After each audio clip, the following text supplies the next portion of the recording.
And so to this morning keynote address. 2017, as we all know, has been a big year for housing policy at the federal level, and that's been thanks, I must say, to the leadership shown by the Treasurer Scott Morrison, who's been very ably supported by his Assistant Minister, the Honourable Michael Sukkar. And I say that because for those of you that probably aren't aware, that Ahuri used to report through the Department of Social Services and Social Security. It now reports directly into the Treasurer, and that gives housing I think the level of government support and interest that it deserves. We're delighted that Michael Sukkar has been able to join us here today. He tells me, and for those of you that have to fly back to Melbourne, you just may have to stay another night in Sydney. You never know, because apparently the weather in Melbourne's not too good at the minute. But anyway, thank you, Minister Sukkar, for joining us here today. Michael Sukkar was elected to Parliament in 2013 for the seat of Deakin and won the seat again in 2016. You'll see he's a young man, wonderful family, and Lebanese background, and has been taking an interest in Ahuri for a long time. After he speaks, we'll have some question time, about 10 minutes. But without further ado, please give a warm welcome to the Honourable Michael Sukkar.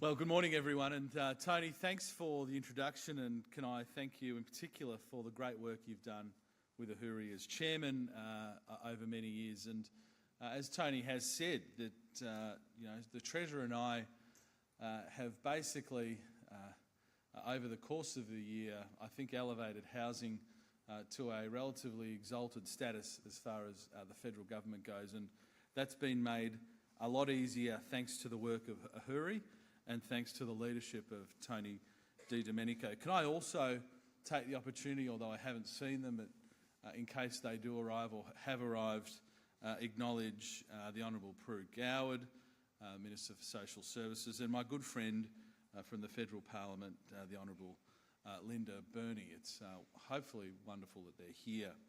Can I also just quickly take the opportunity to thank Ian Winter for his outstanding work over many years, and I understand this is his last formal engagement as Exec Director here at Ahuri. He's played a crucial role, as I'm sure many of you know, over 14 years here with Ahuri. He's one of the most knowledgeable experts on housing and urban issues, and he's conducted research that we've all relied on for 25 years. So again, Ian, can I thank you for everything you've done, and I hope that your next steps are as successful as they've been with Ahuri. It's a great privilege to be here today. It's a great privilege to be here with such a large, diverse audience, and an audience of people who I expect many of you have forgotten more about housing than many ministers in the government, perhaps including myself. And this wealth of knowledge that you bring to issues of housing is something that we've relied on quite significantly, and it's something that I think you've seen with the budget measures this year and the consultation that's flowed from that, something that we as a government, the Treasurer and myself, have tried to tap in to the greatest extent possible. The theme of this year's conference, Building Better Lives, I think is genuinely reflected in what we are trying to do and what we have tried to do in the budget, reducing pressures on housing and affordability, and of course the actions that we've taken to address issues along the housing spectrum.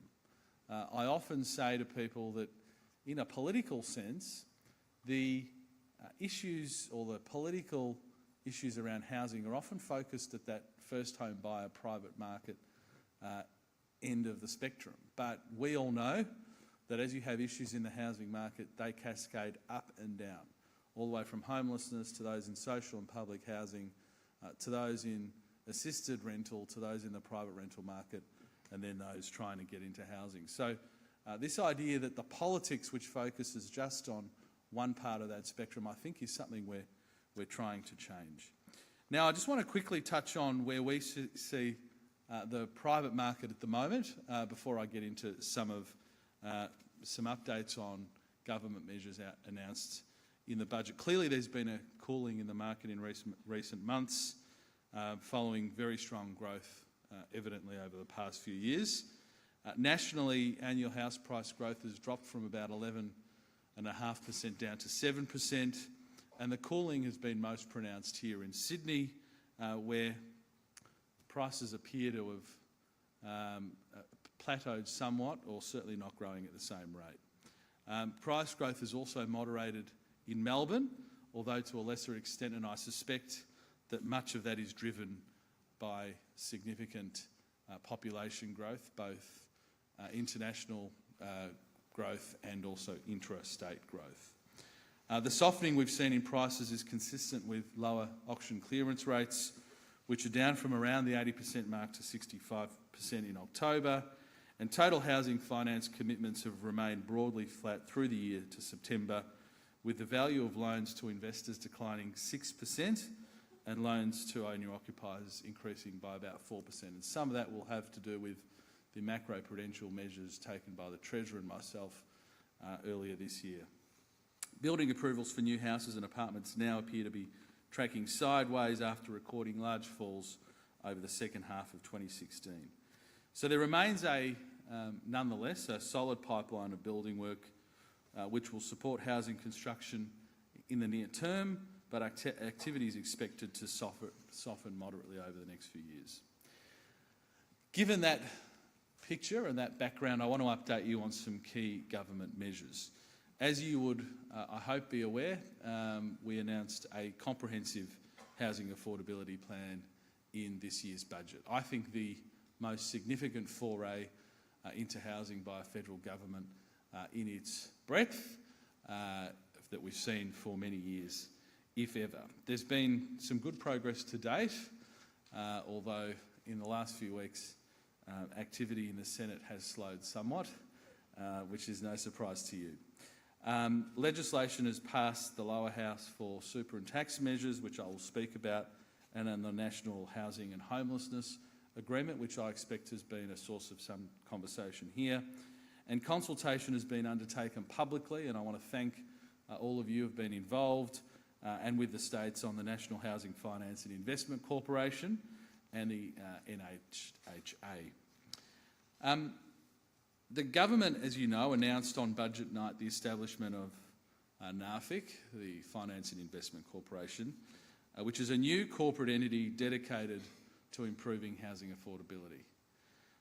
The NAFIC is set to commence on the 1 July 2018, and it will operate the Affordable Housing Bond Aggregator and administer the $1 billion National Infrastructure Facility. We think the bond aggregator will drive efficiencies and cost savings in the provision of affordable housing by one of the most important parts of the whole mix, and that's our community housing providers. It will also finance critical infrastructure to reduce bottlenecks that impede the supply of new housing. And the $1 billion finance facility is not there to gold plate supply that was already going to find its way into the market. It's there to unlock those difficult infill and greenfield sites to get new supply into the market, and new supply at an affordable price point. Since budget night, the government's consulted with stakeholders on the features of the Finance and Investment Corporation, and in September we released a public consultation paper which set out our early thinking on NAFIC, the bond aggregator and the infrastructure facility. Again, I want to thank those who made a submission. We have over 50 written submissions. We conducted targeted stakeholder engagement with over 120 different organisations providing feedback. So after considering that feedback, and just a matter of a couple of days ago finalising our position, I'm able to today announce the government's position on a number of the key features of the Housing Finance Investment Corporation. The corporation will have an independent board with the responsibility for making all investment decisions. It will have the flexibility to tailor finance to meet the needs of individual recipients. The board will be guided by an investment mandate which reflects the government's priorities for the corporation. the corporation will include an affordable housing bond aggregator, as you all know, which will drive efficiencies and cost savings by providing cheaper and longer-term finance. All registered CHPs will be eligible to apply for bond aggregator finance, and to provide stability and confidence, the Commonwealth will guarantee the bonds issued by the NARFIC.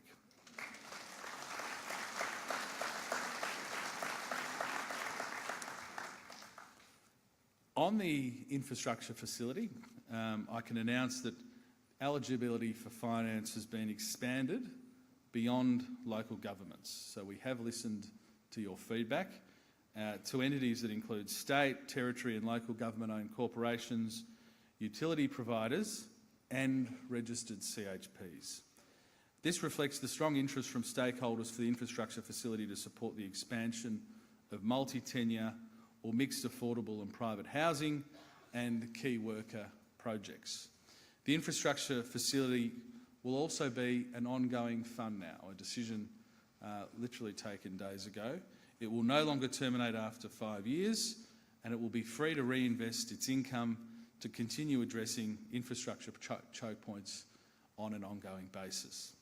So I think two great outcomes from all of the feedback we received, and two major changes which we think will enhance the strength of NARFIC. The government's currently working to have legislation establishing the infrastructure, the NARFIC and its investment mandate ready for introduction into Parliament early next year, and I encourage you all to continue engaging with the government throughout this process. We're very keen to have it hit the ground running, and I encourage you to get your proposals ready ahead of time. I can also say that whilst a decision hasn't been made in relation to who will be involved specifically on the board of NARFIC, the Treasurer and I are certainly keen to get in place some key personnel in advance of 1 July 2018 so they can almost commence some informal engagement so they literally are ready to hit the ground running on the 1st of July 2018. Another step we've taken to encourage more investment in affordable rental housing is by enabling resident investors to obtain a CGT discount of up to 60%. You all, I'm sure, are aware of that. And individuals may invest by holding an ownership interest in affordable housing directly or through an MIT. To qualify for the additional CGT discount, the investment property must be an eligible dwelling that is managed through a registered community housing provider for a minimum of 3 years. This was a deliberate policy decision taken, and I think again highlights the status upon which the Treasurer and I are placing CHPs at the heart of so much of what happens in the affordable housing space. Having said that, the government recently undertook public consultation on the exposure draft legislation. This included targeted consultation with key stakeholders, and we've also in parallel consulted on draft legislation in relation to MITs and the MIT measure. The government will ensure that when foreign investors invest in residential property through a MIT, they will receive the MIT concessional tax treatment if they invest in affordable housing. This will ensure that the MIT tax concessions are directed to where they are most needed, that is, to increase the attractiveness of affordable housing available for rent. Now, the government is still considering the final policy design, having regard to the public submissions received, but those are the key outcomes that we want, and will ensure that the detail doesn't impede or in any way work against those objectives. Now, moving on to the National Housing and Homelessness Agreement, we think this is an extraordinarily important step to improving the outcomes across the housing spectrum, and to the frustration, I think, of some jurisdictions, improving transparency and accountability for the Commonwealth expenditure on housing and homelessness. Negotiations with states and territories on the new $4.6 billion agreement has been underway since August, and this includes $375 million of new funding over the next 3 years that will be provided to those state and territory governments to fund additional homelessness support services. Crucially, and this again was a deliberate decision taken at budget time, this funding will be ongoing for the first time, giving certainty to those homelessness organisations that deliver frontline services for those who are homeless or at the risk of homelessness, and that certainty is so important for their decisions, certainly going forward. Now, in addition to reforming our homelessness and housing agreements, in addition to the Housing Finance Investment Corporation, in addition to the tax treatment and tax changes, we've also focused very heavily on housing supply. We want to emphasise the requirement of all jurisdictions, including us, to work towards improving that supply. In our view, this is the best way to impact appropriately and positively housing outcomes along the spectrum I spoke about. I recently introduced legislation into the Parliament that sets out the funding arrangements that will apply under these agreements that I've just referred to, and we hope it will be in place by June next year. And as such, discussions and negotiations of the term of the agreement should continue whilst Parliament considers the bill. We think we can do these things simultaneously. Now, again, I know you've spoken a little bit about this over the last few days. The bill in relation to the Housing and Homelessness Agreement proposes that 100% of funding will flow to states providing, and we don't think the bar is particularly high, providing they have credible housing and homelessness strategies in place and commit to working with us to providing improved data. Those are the two key requirements. We will retain the requirement for matched homelessness funding in line with current arrangements under the National Partnership Agreement on Homelessness. We will also require states to sign a bilateral agreement at least every 5 years to provide a point of review to ensure government policies are addressing current and emerging priorities. We are making these reforms because at my first COAG, the 2016 COAG report on performance, showed that 3 out of the 4 benchmarks set by the National Affordable Housing Agreement had not been met. This is despite the government providing the states with over $9 billion of funding since 2009. As a consequence, growth in affordable housing stock is slow and waiting lists remain long. Prescribing these two, I would describe them moderate conditions to the funding, will secure improved outcomes, but importantly in a way that's achievable for state and territories, and it doesn't jeopardise funding that is used for core social housing and homelessness services. The Commonwealth will, however, expect that the focus of state housing strategies goes beyond social housing and homelessness to include effort across the housing spectrum, which we have seen from some jurisdictions anyway, and really now is the time that we start taking best practice and applying it to all jurisdictions equally. Now, I referred to the fact that there's been a bit of a choke point in the Senate of late, given some issues around composition of the Senate with Section 44 and other things. We have had 2 specific measures pass the House and go to the Senate, and I just want to briefly speak about them. The first is the First Home Super Saver Scheme, and secondly, our downsizing policy. The First Home Super Saver Scheme, which I hope you will all get to know a little bit better once it's passed, will enable prospective first home buyers to save for a deposit inside their superannuation account. It's essentially a tax cut for first home buyers, no more, no less. Individuals will be able to contribute up to $30,000 or $15,000 per year within existing caps into super, and will be able to withdraw the contributions from 1 July next year.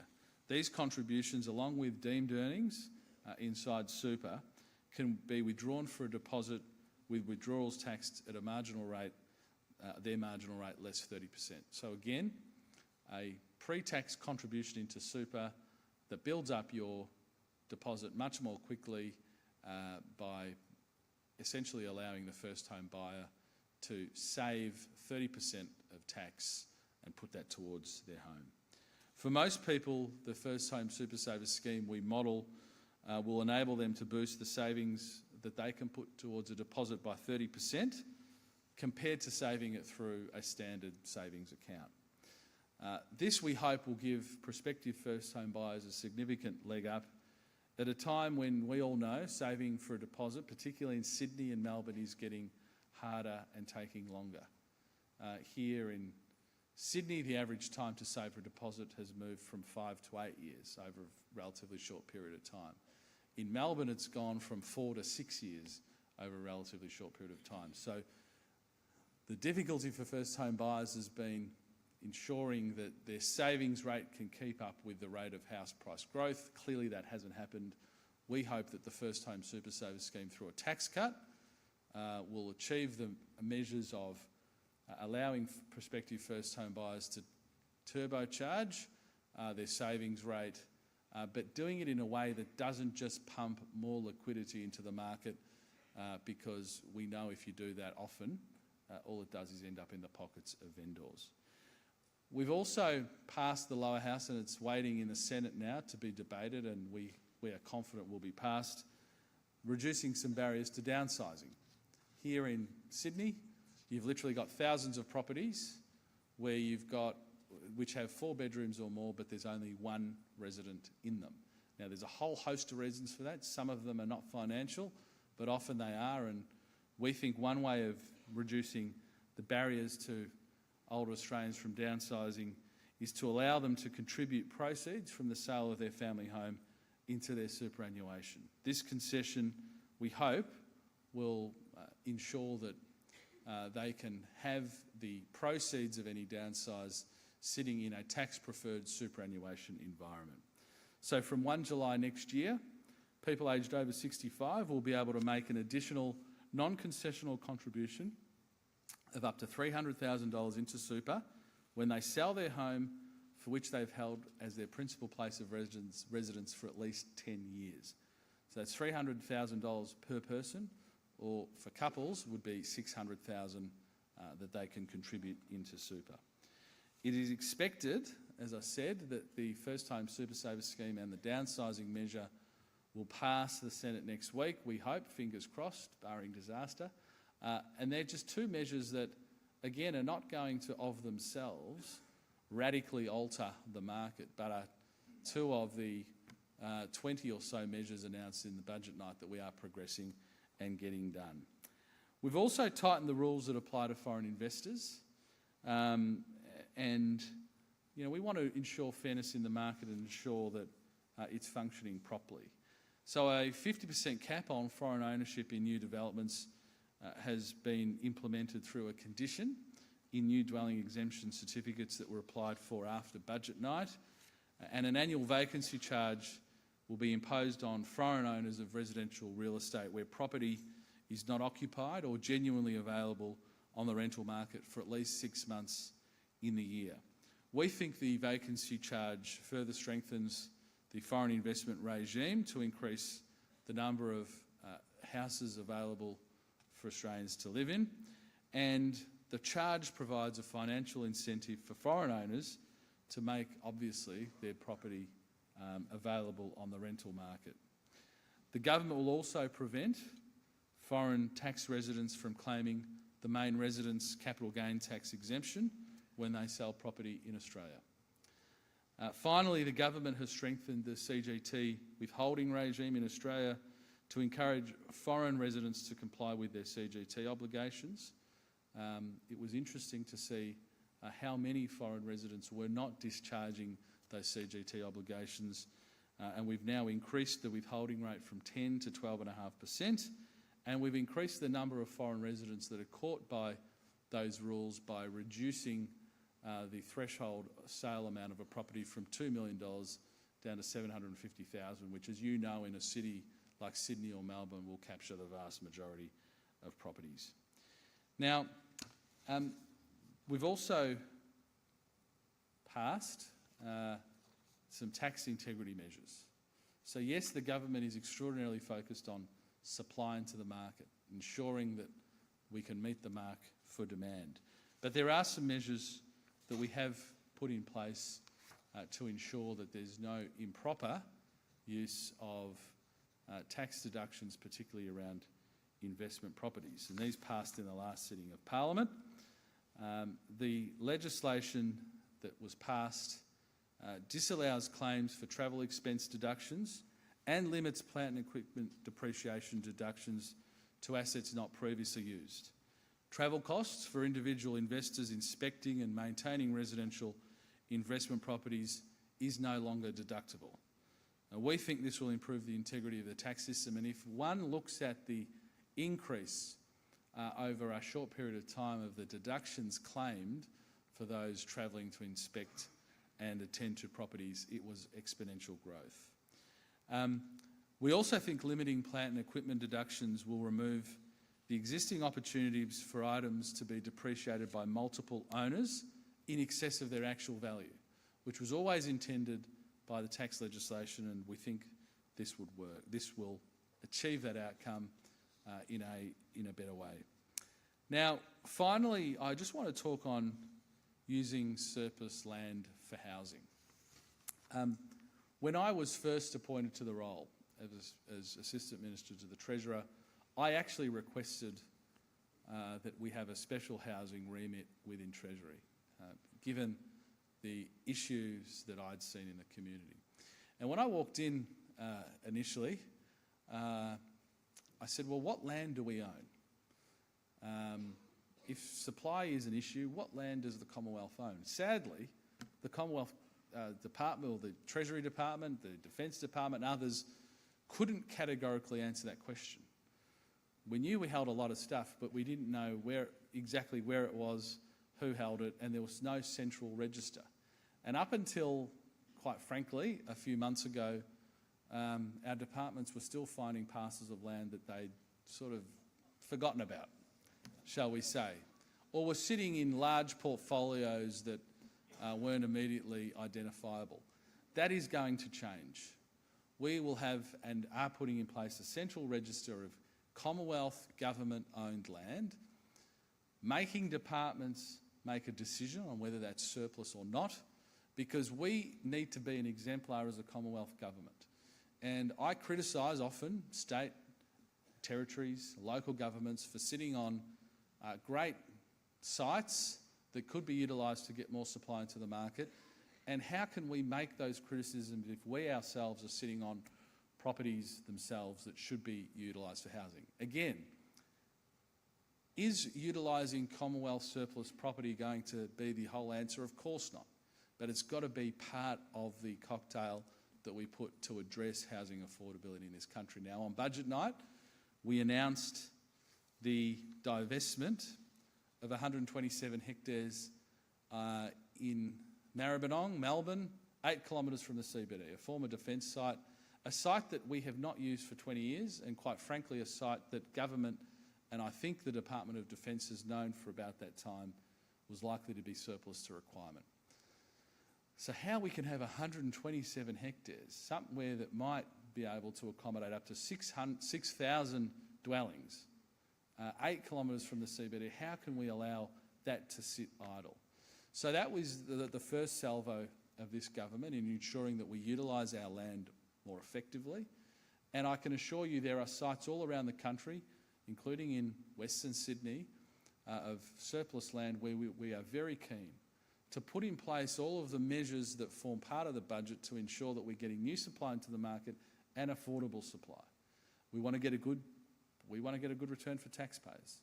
This is not about flogging it off to private developers so they can make a mozzo. Yes, whoever we partner with needs to be able to get a decent commercial return out of it, but we also want to get a great return for Australian taxpayers. And that is going to be a focus of myself and Angus Taylor particularly, that will also dovetail into the City Deals process, which I'm sure many of you are aware of, which I think will then dovetail itself into a precinct deal process. So as opposed to the Western Sydney City deal, which I think has 8 local government areas, obviously the state government working very cooperatively with the federal government, that is a huge undertaking. Where Minister Taylor and I want to take this, I think, is that where we have specific precincts that might involve a specific piece of Commonwealth land, or it may not, we want to sit down and say, okay, what are we each bringing to the table as a federal government, as a state government, as a local government, and ensuring that we can get new supply into the market as quickly as possible. Now, the Maribyrnong site in Melbourne sits on a tram line, and the days of just having acres of terracotta roofs that don't work cohesively, thanks to the great work of many people in this room, are over. Maribyrnong will work seamlessly with public transport, and if that requires investments from the federal government to unlock and ensure that that public transport works seamlessly with the development of that 127 hectare site, well, we are committed to partnering with state governments to do so. So I'll end it there. Can I just conclude by reiterating the government's commitment to addressing housing affordability right across the spectrum? This isn't a short-term commitment. Last year was not the one and only salvo of the federal government where we come in, and we've been guilty of this before, of all governments of all stripes over many years, of seeing a problem, swooping in, telling the states that we're here to help, causing a lot of issues along the way, and then departing the scene. No, the focus of the Treasurer and myself on housing is something that will be a feature of every budget that we are involved in, and I can assure you there are a range of really good measures that the Treasurer and I were pretty close to getting over the line at the last budget, but given the absolute size of that housing package, just couldn't get there, and they will form part of the next stage, the next iteration of our housing plan to assist, as I've said, across the housing spectrum. And I look forward to continue drawing on your experience. I hope the one thing that you collectively have taken away from our approach over the last few months is we absolutely want to utilise your skills, your experience and your feedback at every step of the way. And as you've seen with the Housing Finance Investment Corporation, as you've seen with our changes announced around MITs, we actually do listen to what you have to say to us. We take it on board, and when you've got good ideas and good expertise, it changes government policy, and I look forward to continuing to do that with you and with Ahuri. Thank you very much.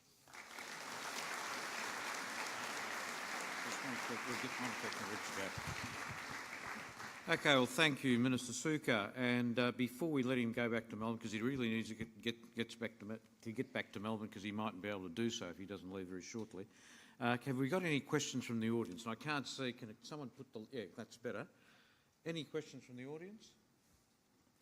I see a gentleman there with his hand up. So if there's a microphone, yeah, just behind you. No, up there. No, up the aisle. See the man with his, with the glasses. And there's a lady down here. And we'll take those two, and that'll be it. Now, ma'am, you first. Let us know who you are and where you're from. Oh, hi. My name is Mark. I'm from the City of Parramatta Council. It was very welcome to hear that the federal government was going to do what you just spoke about, to release, I guess, surplus land to deliver more housing. In Sydney, in New South Wales, the Greater Sydney Commission's recommended a target of 5 to 10% of the uplift value of development sites to be allocated to affordable housing. And I guess it's been a bit disheartening to see that target hasn't always been met. In recent developments happening around our city, the state government hasn't been providing those targets. So I guess my question is, will the federal government commit to a strong target in these projects, and will it also push the states to deliver a target of at least 5 to 10% and potentially much more than that to do what you said, to deliver that benefit to the community? Well, look, thanks for the question. As I found out through the housing and homelessness agreement negotiations, we can't push the states to do much. not that they don't do much, but we can't compel them. I mean, I've actually found the process of negotiating what has been untied funding for many years to funding with a few ties associated with it. I've actually found it a pretty good process. But our ability to dictate terms, even when we are the dominant funder, is not something that we can do very easily. Our expectation as a federal government would be for Commonwealth parcels of land or for projects in which there's a city deal or a precinct deal that has associated federal government, whether it's infrastructure funding or some other form of funding, that we will require mandated targets for affordable housing, whether that be key worker or other. Now, what that number looks like will be partly dictated by advice to us, and I'd be pretty keen to get the Housing Finance and Investment Corporation within their mandate to start assisting with that too. But we think you do need that. You need to ensure that you have some pretty rigid targets, and my view is you have an absolute floor on what your targets are for affordable housing. It's not the ceiling, it's the floor.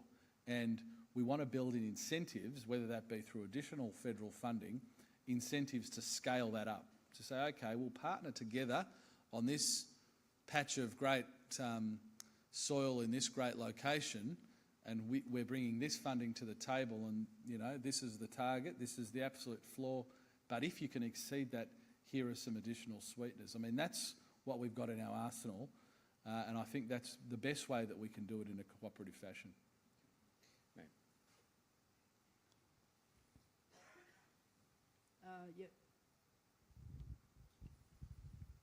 Yeah. Good morning, and thank you for coming and addressing our audience here this morning. I'm Barbara Shaw, and I come from Alice Springs in the Northern Territory. We had a session on remote Indigenous housing in the Territory. Sometimes when we have MPs or the people of Parliament come and address us in the Northern Territory, we are most likely to be forgotten at a federal level, let alone territory level. We have our own institutes where Aboriginal people wanting to have better lives in our communities. When it comes to housing, a lot of housing and infrastructure is mostly within the metropolitan areas, but us in the remote and regional centres right throughout Australia, we are less likely to have less services coming out to us. And I'm also co-chair for Aboriginal Housing NT, as well as many other hats I wear in the Northern Territory. One of our members in Parliament, I guess in your cabinet, would be Senator Nigel Scullion. We've had plenty talks with him about Indigenous affairs and what relates to us in the Territory. So he knows what's going on. My suggestion to you around Aboriginal housing in the Northern Territory is, do you have these talks with Senator Scullion or our Aboriginal MPs at a federal level? And I would also like you to come to the Territory and actually see what it's like living in remote areas and regional areas, and what is the federal commitment for Aboriginal housing within remote Australia to benefit our lives. Thanks. And close the gap on housing. Thanks, Barbara.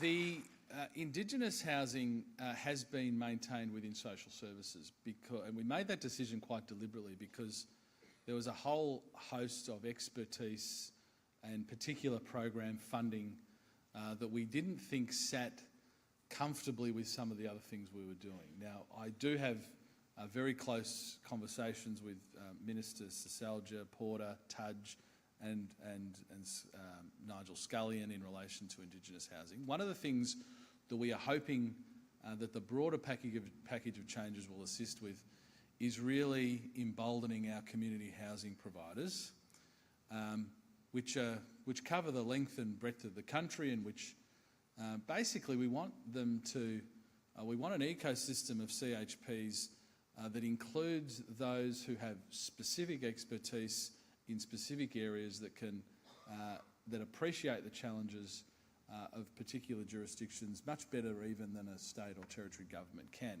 We think by emboldening CHPs, and for anyone involved with a CHP in the room, you've probably seen from us that we now see the future of much affordable housing being delivered by you. We see the CHP model as really the model of the future. Some of the other models, the sort of pre-World War II or just immediate post-World War II models of public and social housing, we think are not going to be able to meet those challenges as much as the CHPs will. So I would hope that through the Finance and Investment Corporation, in an ancillary sense, hopefully some greater regulation, some greater transparency and lifting the standards of some of our lower tier CHPs, that will create more of an ecosystem in areas such as yours. But Barbara, notwithstanding the fact that I don't have direct responsibility for the types of housing you're talking about, I'd be very happy to come and visit, because I think as we dovetail out of this first serious tranche of the Commonwealth housing package, that I think we're going to be in better shape to actually try and address some of the more specific issues that I suspect you're trying to grapple with in NT and some other remote places. Okay. Thanks, mate. All right, ladies and gentlemen, can we please thank Michael Sukkar for his attendance here today.